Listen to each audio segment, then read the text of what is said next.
വെരിക്കോസിന്റെ കാര്യം പറഞ്ഞില്ലേ ഡോക്ടർ? അപ്പൊ വെരിക്കോസ് എന്നുള്ള ഒരു പ്രശ്നം ഉണ്ടായി കഴിഞ്ഞാൽ കണ്ടാൽ ഇതാ ഇത്തിരി കുഞ്ഞനാണെങ്കിലും ഇതിന്റെ ആരോഗ്യ ഗുണങ്ങള് പറഞ്ഞാൽ തീരില്ല, അത്രയ്ക്ക് അധികം ഉണ്ട്. അപ്പൊ ഡോക്ടർ എന്തോ വേറെ ഔഷധ ഗുണങ്ങൾ ഇതിൽ ആന്റി ഓക്സിഡന്റ്സ് ആയിട്ടുള്ള ആന്തോസൈനൻസ് വളരെ കൂടുതലുണ്ട്.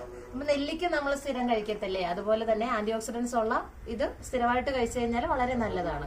ഇതാ നമുക്കിതാ ഇത്ര അരി മതി ഒരാൾക്ക് എടുക്കാൻ. അത് ഞാൻ ഇങ്ങനെ മാത്രമല്ല കൊടുക്കുന്നത്, എന്ന് വെച്ചാൽ ഇതിന്റെ കൂട്ടത്തില് കറുത്ത എള്ള്, പിന്നെ ആശാളി എന്ന് പറഞ്ഞൊരു. ഹായ്, നമസ്കാരം. പുതിയൊരു വീഡിയോയിലേക്ക് സ്വാഗതം. 1500 വർഷങ്ങൾക്ക് മുന്നിൽ മാർത്താണ്ഡ വർമ്മ മഹാരാജാവ് കാട്ടുജാതി വിഭാഗക്കാരെ കൊണ്ട് മാത്രം കൃഷി ചെയ്തു വന്നിരുന്ന ഒന്നാണ് രക്തശാലി അരി. ഈ അരിയുടെ വലിയ പ്രത്യേകത എന്നാന്ന് വെച്ചാൽ തവിട് പോലും കളയാതെ കുത്തിയെടുക്കുന്ന അരിയാണ്. ഇതുകൊണ്ടുള്ള ആയുർവേദ ഗുണങ്ങൾ വളരെ വിലപ്പെട്ടതാണ്. അപ്പൊ നമുക്ക് നേരെ വീഡിയോയിലോട്ട് പോകാം. അപ്പൊ നമ്മുടെ പ്രിയപ്പെട്ട ഡോക്ടർ ഇവിടെ വന്നിട്ടുണ്ട്. നമുക്കപ്പം ഡോക്ടർ പറഞ്ഞിട്ടാണ് ഞാൻ ഇതിവിടെ കൃഷി ചെയ്തിരിക്കുന്നത്.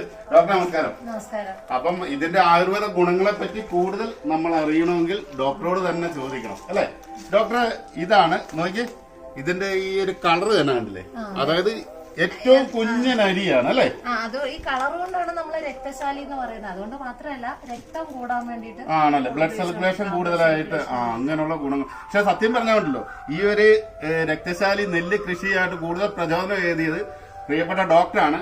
ഡോക്ടർ എവിടെയാണ് വർക്ക് ചെയ്യുന്നത്? ഞാൻ ഇവിടെ കാവാലം എന്ന് പറയുന്ന സ്ഥലത്താണ്. കാവാലത്ത് ഗവൺമെന്റ് ഹോസ്പിറ്റൽ അല്ലേ? എത്ര വർഷത്തെ? 2.5 വർഷമായി ഇവിടെ വന്നിട്ട് തന്നെ അല്ലെ? ഇവിടെ വന്നു. ഡോക്ടറെ, ഇപ്പൊ ഒരുപാട് ആൾക്കാർ ചോദിക്കുന്നുണ്ട് ഈ രക്തശാലി ആയുർവേദ അരിയെ കുറിച്ച്. എന്താണ്, നമുക്ക് ഒരുപാട് ഗുണങ്ങളാവുള്ളത് അല്ലെ? അപ്പൊ ഇതിനു മുന്നേ തന്നെ ഡോക്ടർ ഇവിടെ വന്നിട്ടുണ്ട്. നമ്മുടെ പേരകൃഷിയുടെയൊക്കെ വിളവെടുത്തത് ഒരുപാട് ആൾക്കാർക്ക് പ്രയോജനപ്പെട്ടിട്ടുണ്ട്. അപ്പൊ ഡോക്ടർ, എന്താണ് ഇതിന്റെ ശരിക്കുള്ള ഗുണങ്ങൾ? ഇത് ഞങ്ങളുടെ വൈദ്യപുസ്തകമായിട്ടുള്ള അഷ്ടാംഗ ഹൃദയത്തില് രക്തശാലിയെ പറ്റി പറയുന്നുണ്ട്. ത്രിദോഷങ്ങളെ ഇല്ലാതാക്കുകയും അതുപോലെ ദാഹം മാറ്റാനും ഒക്കെ പ്രത്യേകം എടുത്തു പറയുന്ന ഈ അരിവർഗത്തിൽ തന്നെ ഏറ്റവും ബെസ്റ്റ് എന്നാണ് പറയുന്നത്. ഇത് നമ്മളിപ്പോ ഇത് ഫുള്ളായിട്ട് തന്നെ ഓർഗാനിക് ആയിട്ട് തന്നെ ചെയ്ത ഒരു അരിയാണിത്. ഇത് ഓർഗാനിക് ആയിട്ട് ചെയ്യുന്നത് കൊണ്ടും ഇതിന്റെ വിളവെടുപ്പിലുള്ള സാങ്കേതിക ബുദ്ധിമുട്ടുകൾ കൊണ്ടും പിന്നെ ദൗർലഭ്യം കൊണ്ടും ഒക്കെ ഇതിന് സാധാരണ അരി അപേക്ഷിച്ച് വില കൂടുതലുണ്ട്. എന്നാൽ പോലും നമുക്ക് പ്രായമായ ആൾക്കാരിലും ജീവിതശൈലി രോഗങ്ങൾ കൊണ്ട് ബുദ്ധിമുട്ടുന്നവരിലും ഒക്കെ ഈ അരിക്ക് നമ്മൾ പ്രത്യേകത കൊടുക്കണം. എന്തുകൊണ്ടെന്നാല് വളരെ കാലം എടുക്കും ഈ രക്തക്കുറവൊക്കെ ഉള്ളവർക്ക് ഒന്ന് മാറി വരാൻ.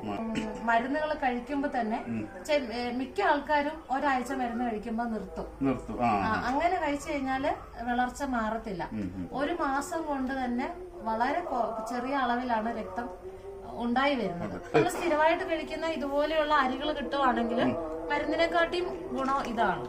അതുകൊണ്ട് ഞാൻ ഇങ്ങനെയുള്ള രോഗികൾക്ക്, ഇപ്പൊ വെരിക്കോസ് വെയിനൊക്കെ ഉള്ള ആൾക്കാർക്ക് ആണല്ലേ ഏറ്റവും കൂടുതൽ വെരിക്കോസ് വെയിൻ ഉള്ളവർ നാരടങ്ങിയ ആഹാരങ്ങൾ കൂടുതൽ കഴിക്കണം. ഇത് നമ്മൾ തവിട് പോലും കളയാത്ത, ഇതിൽ നാര് കൂടുതലുണ്ട് സാധാരണ അരിനെക്കാട്ടിലും. ഒരുപാട് ആൾക്കാർക്ക് ചിലപ്പോ ഒന്ന് അറിയാൻ വേണ്ടിയാണ് ഇതാണ്. ഇത് നമ്മളിപ്പം ഒരാൾ വിതയ്ക്കാൻ വേണ്ടി ഒരു കട്ടയിൽ 2 കിലോ പാഴ്സൽ ചെയ്ത് വെച്ചാൽ ഇതാണ് രക്തശാലിയുടെ നെല്ല്. അതുപോലെ തന്നെ ഇതിനകത്ത് ഡോക്ടർ അതിന്റെ പ്രത്യേകത എന്താണെന്ന് ചോദിച്ചു കഴിഞ്ഞാൽ, ഇപ്പം ഇത് നമ്മളൊരു രസത്തിന് വേണ്ടി ചെത്തിക്കൊണ്ട് വന്ന കണ്ടോ നമ്മുടെ കുട്ടനാടിൽ ഇത് ആദ്യമായിട്ടാണ് കൃഷി ചെയ്യുന്നത്. അപ്പൊ ഇതിന് ഏറ്റവും കൂടുതൽ പ്രചോദനം കിട്ടിയിരിക്കുന്ന ഡോക്ടർ പറഞ്ഞതിന്റെ അടിസ്ഥാനത്തിലാണ് നമ്മളിപ്പോ ഈ രക്തശാലി നെല്ല് തന്നെ വിതച്ച് വിളവെടുത്തിരിക്കുന്നത് കേട്ടോ. നെല്ലിന്റെ കലവറയാണെങ്കിലും കുട്ടനാട്ടുകാർക്ക് എല്ലാവർക്കും ഒന്നും രക്തശാലിയെ പറ്റി ഒന്നും അറിയത്തില്ല. അപ്പം ഇത് ആൾക്കാർക്ക് കൂടുതൽ പ്രയോജനപ്പെടട്ടെ എന്ന് കരുതിയാണ് ഞാൻ വന്നത്. തീർച്ചയായിട്ടും ഇത് ഡോക്ടർ തന്നെ ഓരോരുത്തരോട് പറഞ്ഞു വിടുന്നുണ്ട്. നിങ്ങൾക്ക് കിട്ടുവാണെങ്കിൽ രക്തശാലി അരി ഒന്ന്. ഡോക്ടർ, ഇപ്പൊ ഇല്ലേ ഒരു സംശയം വരുന്നത് എന്താണെന്ന് വെച്ചാൽ, ഡോക്ടർ ഈ അരിയില്ലേ ഒരാൾക്ക് കഞ്ഞി വെച്ച് കുടിക്കണമെങ്കിൽ എന്തുമാത്രം വേണം, എന്നൊക്കെ കാര്യം ചെയ്യണത്? നമുക്കിതാ ഇത്ര അരി മതി ഒരാൾക്ക് എടുക്കാൻ.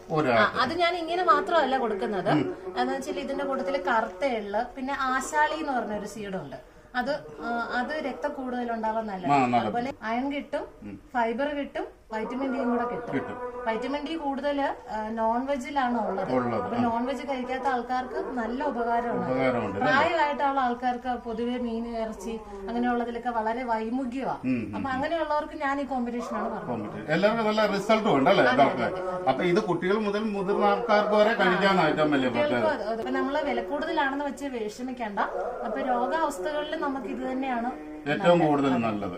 പിന്നെ ഡയബറ്റീസ് ഒക്കെ ഉള്ളവർക്ക് അരിയാഹാരം കഴിച്ചുകൂടാ, പക്ഷെ ഈ അരി കഴിക്കാം. എന്തുകൊണ്ടെന്നാൽ ഇതിൽ നാര്, അതായത് ഫൈബർ കൂടുതലുള്ളത് കാരണവും ഗ്ലൈസീമിക് ഇൻഡെക്സ് കുറഞ്ഞത് കാരണവും നമുക്ക് അവർക്ക് കഴിക്കുന്നതിൽ വിരോധമില്ല. ഇപ്പൊ വെരിക്കോസ് എന്നുള്ള ഒരു പ്രശ്നം ഉണ്ടായി കഴിഞ്ഞാൽ തീർച്ചയായിട്ടും ഒരു 10-12 ദിവസമെങ്കിലും ഇത് മാത്രം, കാരണം ഇറച്ചി മീനും മുട്ടയൊന്നും ഉപയോഗിക്കാതെ ഇങ്ങനെ കഞ്ഞി വെച്ച് കുടിച്ചാൽ അവർക്ക് നല്ല റിസൾട്ട് കിട്ടും. അപ്പോൾ ഒരുപാട് ആൾക്കാർ ചോദിക്കും, നമ്മളോട് കമന്റ് ആയിട്ട് ചോദിക്കും. അപ്പൊ അഡ്വാൻസ് ആയിട്ട് തന്നെ നമ്മൾ ചോദിച്ചിട്ട് ഇപ്പൊ ഡോക്ടർ ആയതുകൊണ്ട് കൂടുതൽ കാര്യങ്ങൾ അറിയാൻ പറ്റും. നമ്മൾ കൃഷി ചെയ്യുക, ഉൽപ്പന്നങ്ങൾ ഉണ്ടാക്കിയെടുക്കുക. അപ്പൊ ഒരു ഡോക്ടർ ആയിരിക്കും കൂടുതൽ പറഞ്ഞു തരുമ്പോൾ എല്ലാവർക്കും പ്രയോജനപ്പെടുന്നത്. അപ്പൊ തീർച്ചയായിട്ടും ഈ ഒരു വിലപ്പെട്ട നിർദ്ദേശം എല്ലാവരിലേക്കും എത്തട്ടെ. അപ്പൊ തീർച്ചയായിട്ടും മറ്റൊരു വീഡിയോ ആയിട്ട് കാണുന്നവരൊക്കെ ബൈ ബൈ.